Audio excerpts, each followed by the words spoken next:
napan kamitten gimata.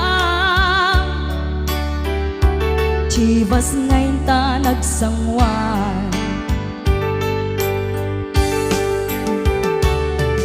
haniyan ang nagragsak, di na ginumta di Chivas.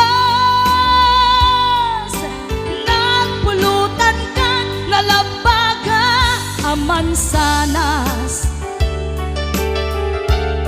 ket idi maturog ka, tinakan ka, tipasas, ngem idi makariing ka. Di ka manen makaidna,